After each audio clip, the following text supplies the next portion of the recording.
Pozdravljene, drage gledalke in dragi gledalci.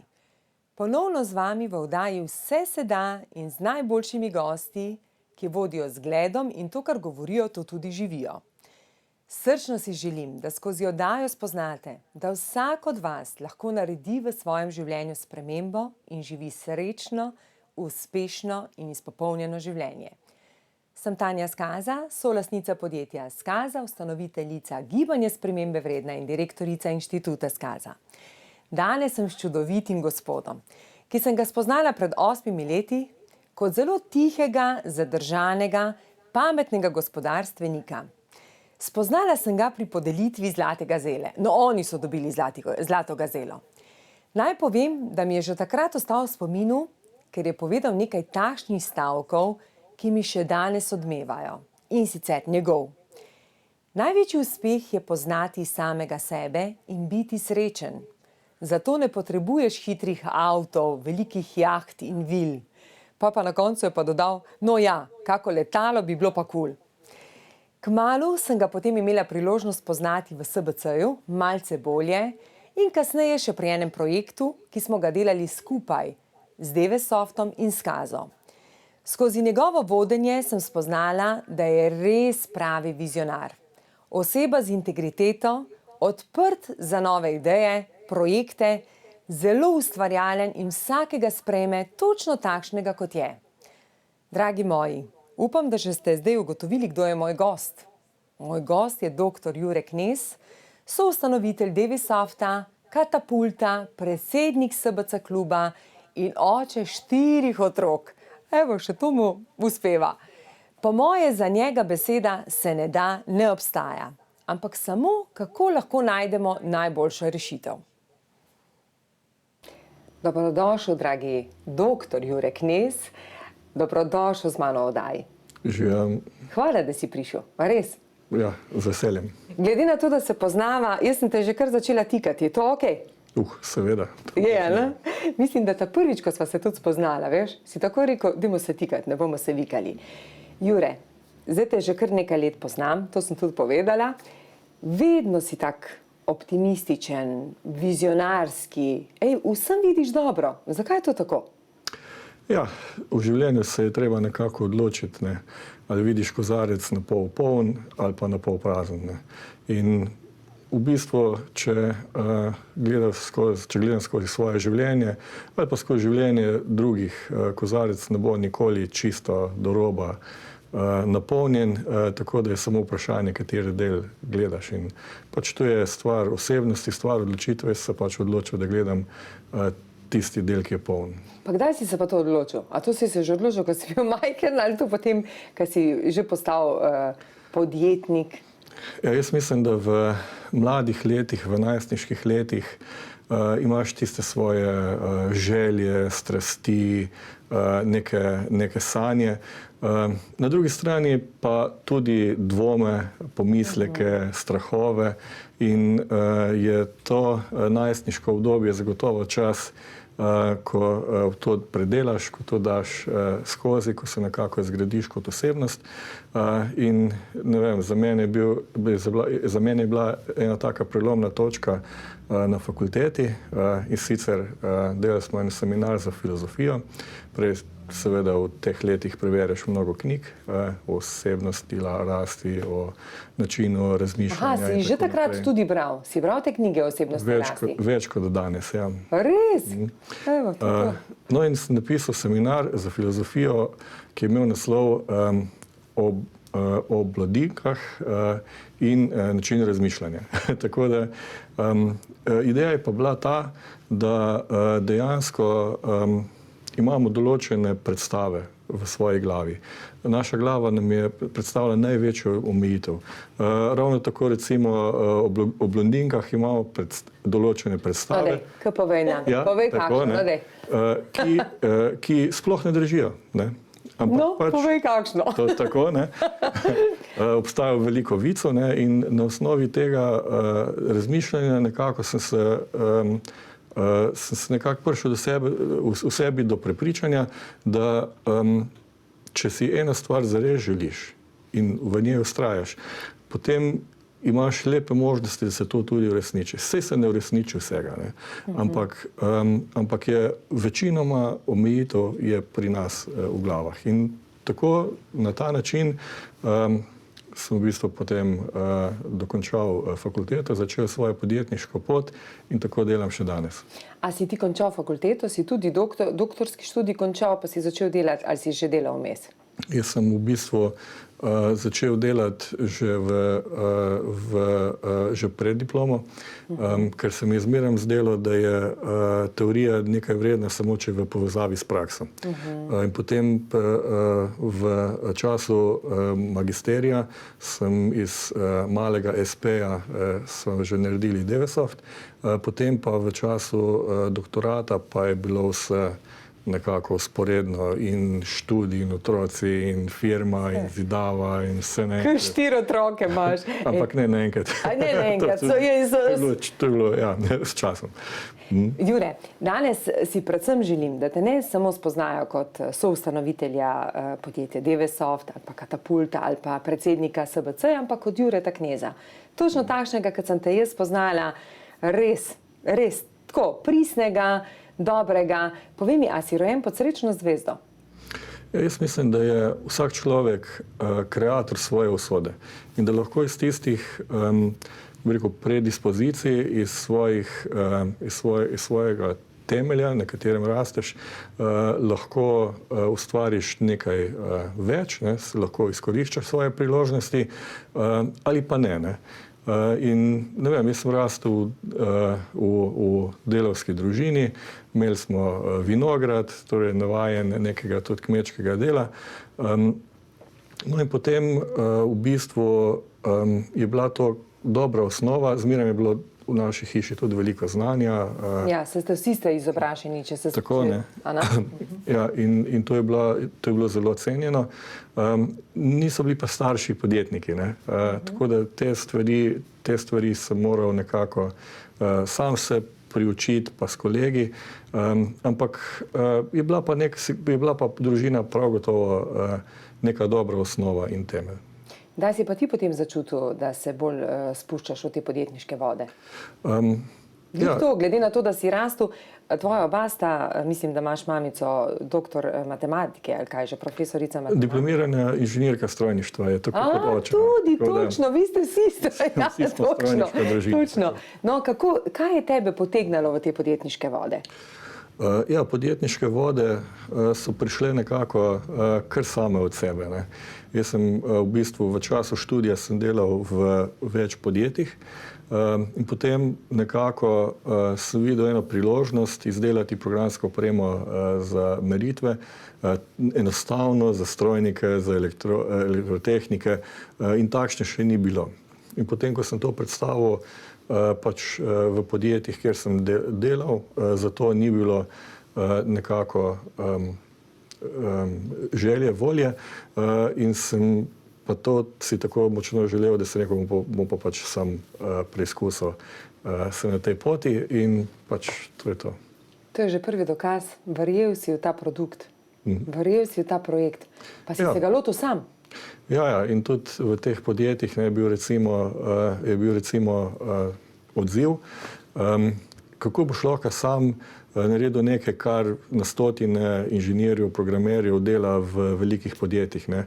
Ja, itak, ne, ampak oni grejo v eno smer in šel pa v drugo smer, ne, tako da to ni primerljivo.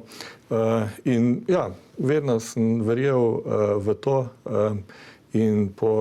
ampak je to ena plat te medalje, ne. Druga plat te medalje pa je trdo delo, ki je potrebno za to, da je ena vizija, da je ena ideja, potem pride v resničnost. A veš, da sem te glih to hotela vprašati, ali imam tak občutek, da si prav tisto, kar si predstavljal, kar si verjel, to ti je tudi uspelo, ampak na žalost, brez nekega trdega dela, vztrajnosti, potrpežljivosti, poguma, bi ti uspelo ali ne?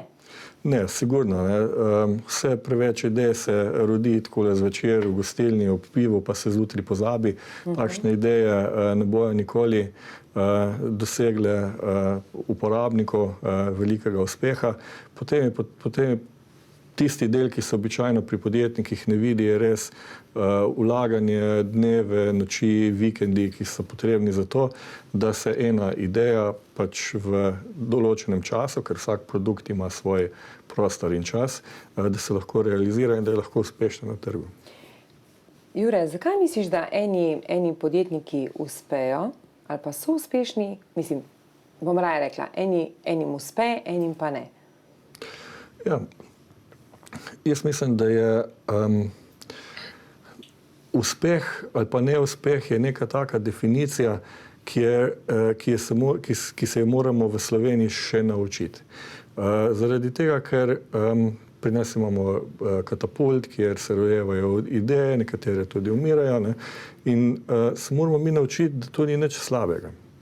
Pač vsaka podjetniška ideja, poleg trga dela in vse drugo, mora imeti tudi en del sreče za to, da uspe. Ampak se mi zdi, da je vse preveč tega še vedno, ne, da gledamo na neuspeh kot na nekaj, na osebni ravni. Ne. Pač meni se zdi, da je važna ta podjetna miselnost, da je važno angažiranje in da ni nič narobe. Jaz sem že na par teh primerov, ne, ko smo se pač zbrali, smo rekli, zaradi tega pa tega, iz recimo objektivnih razlogov, ne, te ideje ne nadaljujemo. Ampak te fanti in dekleta dobijo neprecenljive izkušnje, ki jih lahko potem v nadaljnih idejah ali pa v nekem podjetju uporabijo in pač na osnovi tega gradijo naprej. Ne. Torej je uspeh, če si prej enkrat, dvakrat, trikrat, da nisi uspel, je zame še toliko večji, ker je moral pač tisti podjetnik ali pa podjetnica se mora na novo pobrati, tako fizično kot tudi mentalno in nadaljevati pot. Jure, a misliš, da jaz sem včasih, tudi jaz sem bila med njimi, da si malce čustveno navezan na določeno idejo ali pa na kakšen projekt in mogoče zaradi tega ne želi spustiti? Ja, jaz mislim, da je to tudi ena precej pomembna stvar, ne? Ker čustvena navezanost na stvari, ideje, produkte načeloma lahko človeka, kako bi rekel, zelo razočara. Ne? In jaz mislim, da je pravilno, da se čustveno navežemo na ljudi, na stvari pa ne.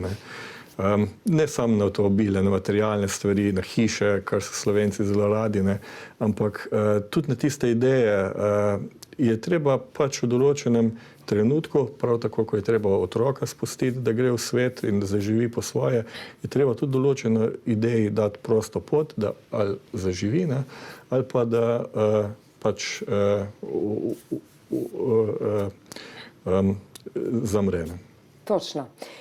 Evo, Jure, preden se dotaknemo Divesofta in katapulta in vsega tega, mi je bilo všeč, kako smo prišli do tega, kdo je uspešen, pa kako smo čustveno na nekaj navezani. Zdaj si dal izredno dobro sporočilo. Ti si navezan čustveno na ljudi v Divesoftu, pa na katapultu, ne pa na Divesoft, pa na katapult. Tako bi se lahko rekla. Dragi moji, evo, majčke se bomo poslovila z Juretom in se vrnemo po oglasih. Dobrodošli ponovno z nami oziroma z mojim dragim gostom Juretom Knezom v oddaji Vse se da. Zdaj se bomo pa Jureta malce bolj dotaknili tudi kot soustanovitelja Divesofta in soustanovitelja katapulta, da ga malce spoznamo, kakšen je kot voditelj. Pa sem se odločila, da bom raje kar prebrala, Jure, a veš, boljše da preberem, kot pa da se kaj zmotimo. Ne? To pomeni, vi ste eden izmed najbolj uspešnih podjetij v svetu, ki s ponosom razvijate in izdelujete instrumente za zajem podatkov, testiranje in merjenje, ki se uporabljajo v najnaprednejših laboratorijih po celem svetu, za razvoj raket in satelitov, ki zagotavljajo hitro komunikacijo, nova, varnejša vozila in izdelke, ki izboljšujejo naše vsakdanje življenje. My God, veš, tega je toliko veliko, da sem rekla, kako bom to, se lahko zmotim. Kako vam je to uspelo? Ja, torej iz tistega nič, ko nismo imeli ne produkta, ne trga, ne prodajne mreže. Ko smo nekako začeli leta 2000, pa do tega, da smo leta 2003 že prodali prvo licenco programske opreme v NASA, ne, je relativno malo časa, ne, preteklo. Ja, zelo. Ampak je to bilo nekako eno priznanje našega dela, tudi vsega truda, vseh dobrih idej. Tako da se mi zdi, da je potem od tistega časa naprej do danes, da smo šli parkrat spat, pa je zdaj 20 let. Ampak določene stvari pa ostajajo, ne. Jure, pa dajmo se teh loti, glih to, od 2000 do 2003. Mislim, kakšen voditelj si mogel pač biti, da si ekipo bodril, res je bilo zelo, zelo hitro časa, ampak a so bili začetki tako, vse je tako lahko padalo, ali je bilo potrebno potrpežljivosti, vztrajnosti, verjeti v to? Sej v resnici je bila ekipa relativno mehna. Mi smo šli pol, če ostanem pri tem primeru, smo šli 3 programerji v NASA in so nam tam rekli, a vi ste pa nek jump team, v zadnji je pa ekipa, ki dela doma, in mi tisti, Vas je pa bilo 3, ste bili. Smo bili 3 v bistvu, ko smo za ta tehnični del skrbeli.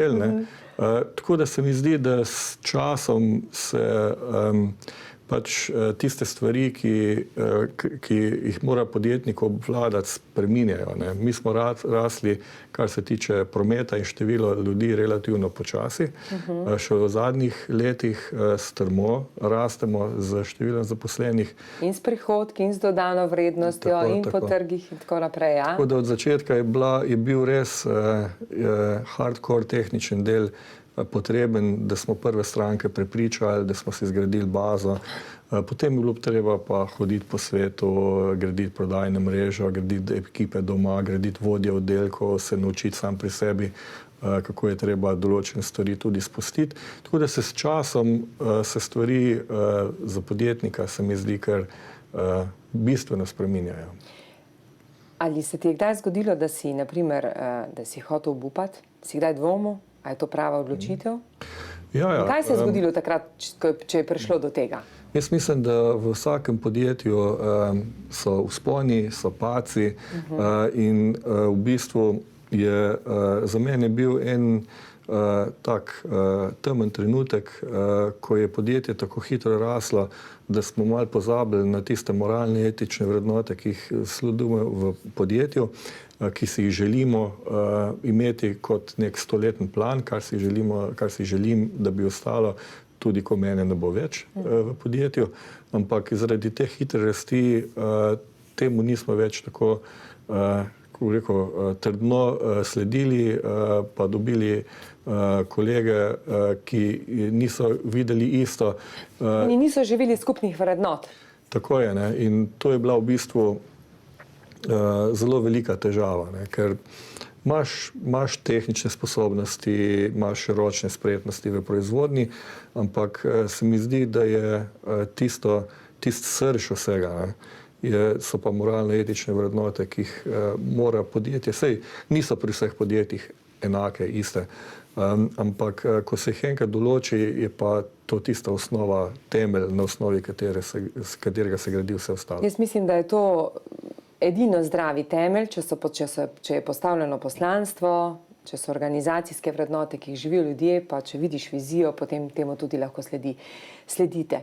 Jure, kako si pa prevzel, a si prevzemal za vse odgovornost, kako prevzemaš odgovornost? Veš, kaj je mene malce kdaj strah, ko vidim pri podjetnikih ali pa pri gospodarstvenikih? Ker se mi zdi, da oni morajo kar vse obvladati, da morajo vse znati. Kako si ti sam pri sebi ti rekel, tole je moje področje, to pa je področje, za katerega je nekdo drug odgovoren? Ja, jaz mislim, da še težje kot sprejemanje odgovornosti je dajanje odgovornosti, ko podjetje raste. To je veliko večji izziv, ker na začetku podjetniške poti prevzameš odgovornost za sebe, za zaposlene, za stranke, za svoje podjetje in potem, ko podjetje raste, se te stvari spreminjajo. res dobro lahko vodiš ekipe. Idealne ekipe so 5 do 7 ljudi. Tako. Večje ekipe pa je potrebno potem razdeliti na pododdelke in jim določiti vodje oddelkov. Ampak pri tem je pa največji izziv, da če recimo pri majhnem podjetju, katerega vodiš sam, če narediš napako v bistvu s svojim denarjem. Ti si tudi, kako bi rekel, denarno odgovoren za tiste stvari. Vsak podjetnik dela itak napake, ne? Ampak ko pa da staviš vodje oddelkov, ne, pa se moraš zavedati 2 stvari. Ne. Prva stvar je, da bojo delali stvari drugače, ne, kot ti. Ne. Noben ne bo delal stvari isto. Ne. Pa ne govorim o tem, ali je boljše ali pa slabše. Ne. Ampak tudi dejstvo je, da nekatere stvari pa bojo naredili slabše. Ne. Saj sam pri sebi človek reče, svoje napake je lažje pozabiti. Ne. In pri tem je pa problem, ne, da delajo napake s tvojim denarjem. Ne. In tu je tista težka stvar, ki je pa potrebno pri sebi premleti in te napake tudi dopustiti. Ne, in tu je najtežje, ne, kako to zmenedžirati, ne, kot je en predstavljeno idejo, ne, tole pa res fajn in ti veš, tole ne bo nikoli delal. Ne. Da rečeš, moje mnenje je takšno pa takšno, ampak je to tvoja odgovornost, ne, da se odločiš, kako boš to naredil, ne, in pa vidiš. Ne. Ampak iz tega ven so prišle tudi ene izmed najboljših stvari v podjetju, ne, zaradi različnega načina razmišljanja, nekatere stvari so pa fantastično uspele. Ne. Tako da to je tisto, kar mora vsak podjetnik v fazi rasti pri sebi razčistiti. Pa veš kaj, jaz tudi imam občutek, tako malo, ko zdaj spremljam podjetja in delam s podjetji, da tudi včasih mogoče so malce preveč konzervativni in ne upajo narediti nekega koraka. Se tudi bila raziskava povedala, da podjetniki, lastniki bi lahko bili mogoče kdaj dosti bolj uspešni, če bi upali narediti kako ekspanzijo. Tako pa veš tisto ziheraški, rajše rezerva, to je to lahko si privoščimo. A veš, to sta 2 plusa. Plus je lahko, ker si ti zaradi tega res prevdaren in pokažeš ljudem, da je treba biti prevdaren, odgovoren. Po drugi strani te pa to tudi omejuje. Kje si se ti našel? Kje si bil bolj ta prevdaren ali si bolj bil ta, ki si rekel, jaz pa želim ekspanzijo, jaz pa vem, da je to možno. Jaz mislim, da si vizionarski. Za mene pravijo itak, da sem malo nor, ne, da v bistvu je vsake toliko časa je dobro, da mačken oddahnem, ne, da imajo fantje in dekleta čas, da podelajo stvari, ne, ker ideje zmeram preveč, sploh ko greš okrog strank in vidiš, kaj sebi potrebovali. Pa nikoli nismo bili v resnici, nas ni bilo strah določenih stvari. Ne. Delali smo tudi leta in leta, smo vlagali v razvoj izdelkov in tehnologij, za katere res nismo vedeli, ali bojo delovali ali ne. A je to odvisno od delodajalca, da je takšen? Ker jaz včasih pravim, če je delodajalec vizionarski, razvojni, napredni, potem tudi on v to vlaga. Kaj, če pa ni? Ja, jaz mislim, da tukaj obstaja več nivojev. Ne. Ta prvo, če podjetnik ni, kako bi rekel, pogumen, vizionarski, potem v resnici ni res pravi podjetnik in tako podjetje nima možnosti, ne vem, kakšne hude ekspanzije in hude rasti. Nekdo mora biti v podjetju, ki vleče voz naprej. In v bistvu zelo dobro je, da ta človek tudi lastniško obvlada podjetje. To je sigurno prednost. Ne? In to je recimo ena izmed naših ključnih prednosti pred multinacionalkami, ki so lastniško organizirane na način, da so zadaj skladi, katerih bistvo je dobiček, ki nastavljajo direktorje v praviloma za 3 leta in v tistih 3 letih mora ta direktor nekaj narediti. 3 leta je pa zelo kratka doba, sploh za kakšne hude tehnološke preboje. In tukaj se mi zdi, ne, da če je ta lastniško pa menedžersko obvladovanje, če je to nekako združeno, da je veliko večja možnost uspeha podjetja. Kaj pa, če si podjetnik, če ni vizionarski, si pa zaposli nekoga, ki je vizionarski, pa je tle komplementarnost. Ti vidiš tle sinergijo? Ja, lahko, ne. Tudi taki primeri obstajajo. Najbrž pa zmeraj obstaja neka frikcija. Ne? Ja, tle imamo kar veliko. Okay. Deva se še imamo kratek čas preden pauzo, malo se že dotaknemo katapulta. Čisto na kratko, Kaj je bil? Je bila to tvoja ideja? Ja, Katapult je pa v bistvu ideja, ki je nastala iz dejstva, da je v Trbovljah, ki je bilo v bivši Jugoslaviji ena izmed najmočnejših industrijskih mest, se je po osamosvojitvi večina podjetij, ki so zaposlovala, propadla, tako da je postala nekako spalno naselje. Potem smo mi začeli delati, ampak mi smo bili tak neki vesoljci, ki delajo. Vedno vesoljčki, ki ste prišli na zemljo. Tako, ne? Ja. Nek čudež, ampak Katapult je pa nastal z idejo, da bi dokazali, da ni čudeža, ne? Da tudi druge ideje, različne ideje, da lahko v okolju, kjer si pomagamo, kjer delimo znanje in delimo izkušnje, da lahko uspejo. Evo, bova z Juretom končala dlje. To pomeni, če verjamemo v čudeže, se čudeži tudi lahko ustvarijo. Vidimo se po kratkem predahu. Evo, dobrodošli ponovno z nami v oddaji Vse se da in z dragim gostom, doktorjem Juretom Knezom. Jure, kako se še počutiš v moji družbi? Odlično. Je v redu. Veš, kaj hiter nama gre, mi imamo to k tem, da je prekratek čas za naju.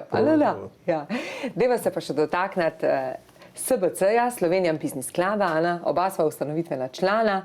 Mislim, da ti si pa še predsednik Slovenian Business Cluba. To si dobil lansko leto, to vlogo si prevzel od Marjana Batagela. Zahtevna vloga, ker on je res tak, nas je kar dobro znal predstavljati, ampak marsikaj pa ti tudi v tem najbolj zahtevnem času si naredil velike korake. Naj mogoče samo preberem, če še mogoče kdo ne ve za SBC, zakaj jaz rečem, da je tudi najbolj vpliven na klub. Ker v tem klubu nastal je leta 2014, združuje 233 članov, ki posluje nadpovprečno uspešno in so po poslovnih rezultatih, do poslovnih rezultatov predvsem prišli z lastno idejo ali kot nasledniki družinskih podjetij. Ta skupina podjetij ima 23% višjo dodano vrednost od povprečja v slovenskem gospodarstvu in v zadnjih 5 letih so se podjetja iz skupine, so se podjetja s prodajo povečale za 54%, izvoz podjetij skupine pa je zrastel kar za 137%. Zdaj mi pa povej, kako je prevzeti vodenje takšnega kluba, glede na to, da si sam v teh zadnjih nekaj letih v DV-Softu. Izredno ste zrasli tako kadrovsko, kot dobičkonosno, tudi po trgih prihodkovno. Kako ti uspeva? Sej ne. No, kako ne? Nekaj krasen si. Naj povem, da je odličen predsednik. Naj vam samo to povem. A veste, kako je v SBC klubu, kjer so v upravnem odboru sami lastniki, vsi toliko močnih karakterjev. To Jure zna vse balansirati. Pri vsakem malo. Jure, kako ti uspeva? Ja, najprej je vodenje takega kluba res velika čast, ker mislim, da združuje ljudi, podjetnike, ki so svojimi rokami ustvarili uspehe in to je nekaj neverjetnega. Tudi klub postaja čedalje bolj pomemben in v tem letu je bilo treba vse tiste plane, ki smo imeli, nekoliko spremeniti zaradi pač situacije, v kateri smo.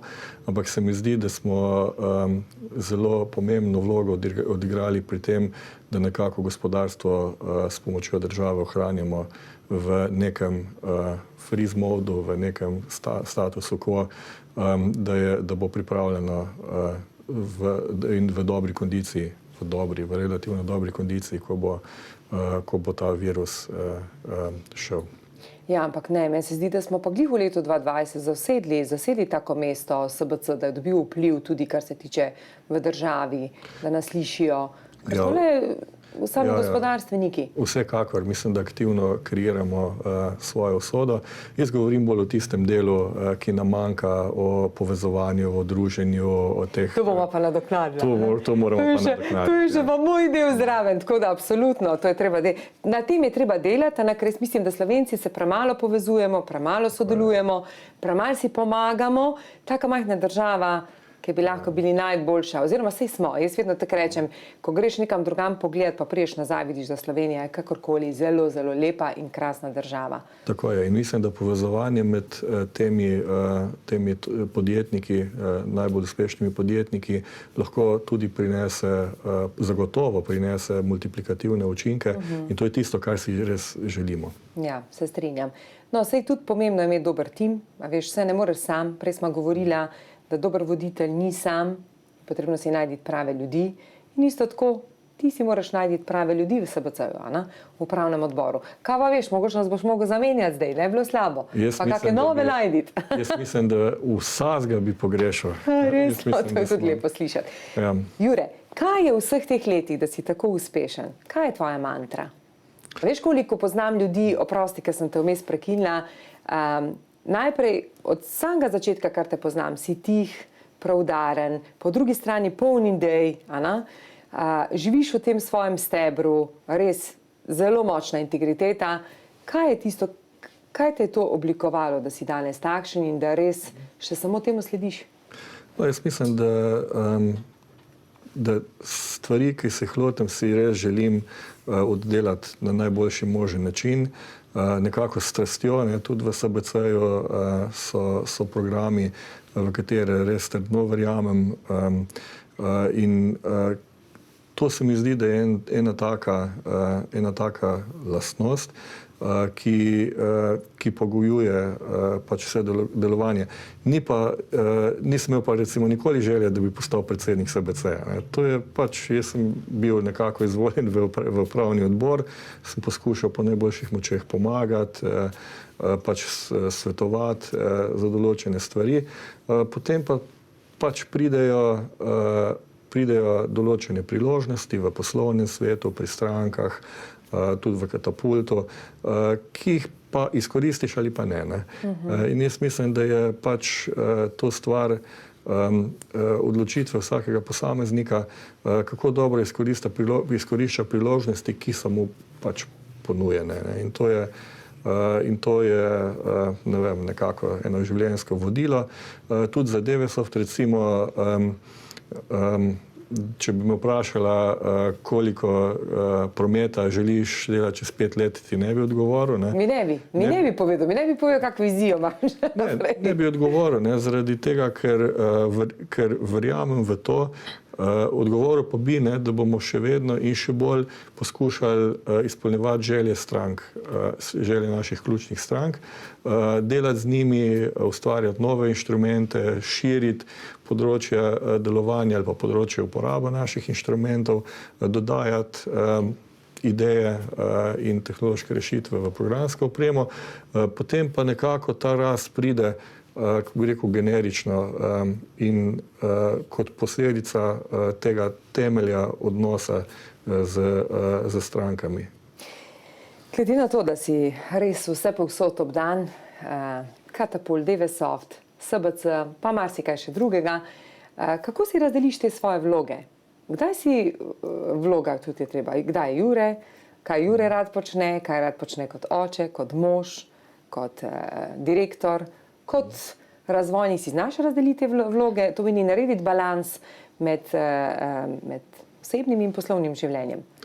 Ja, to je ena izmed najtežjih stvari, ker čas, ki jih preživiš doma v družinskem krogu z otroci, sploh ne moreš oceniti, kdaj ga je preveč, nikoli ga ni preveč. Če bi bil 24 ur na dan doma, bi bilo najbrž glih prav. Ampak po drugi strani pa tudi verjamem, da se vzgaja otroke z gledom.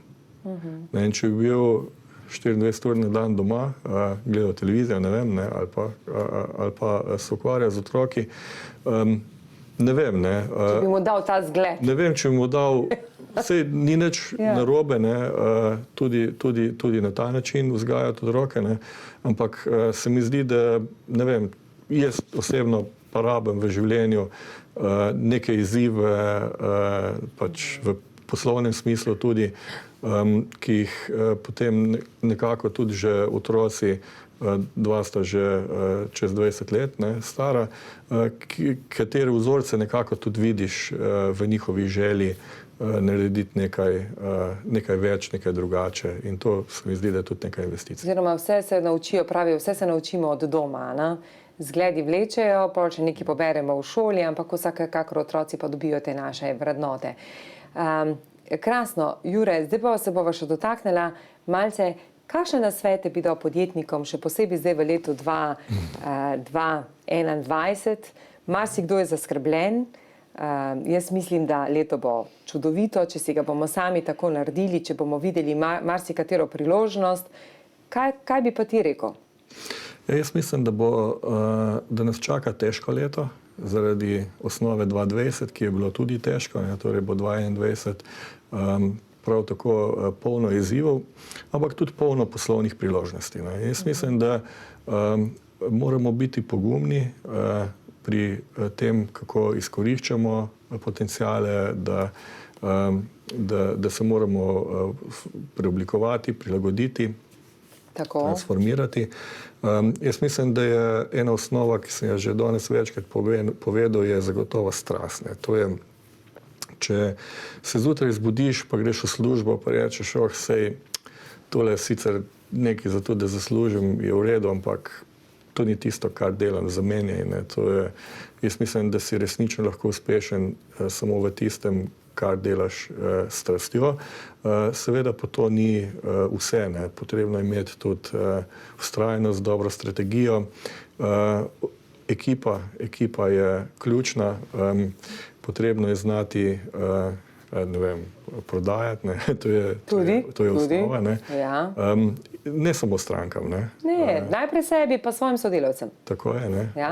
Da v bistvu potrebno je tudi znati poslušati.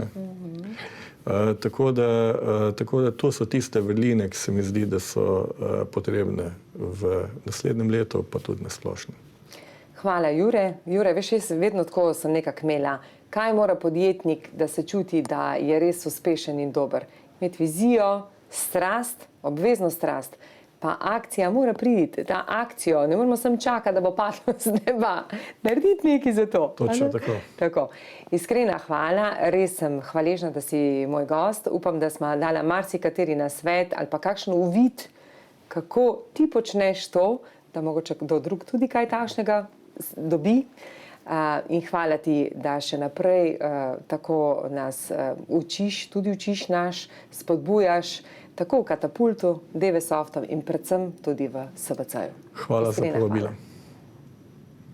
Dragi gosti, to je vse. Vidimo se naslednji teden. Dobrodošli ponovno z nami in upam, da ste dobili kakšen dober nasvet od Jureta in videli, da se res vse da.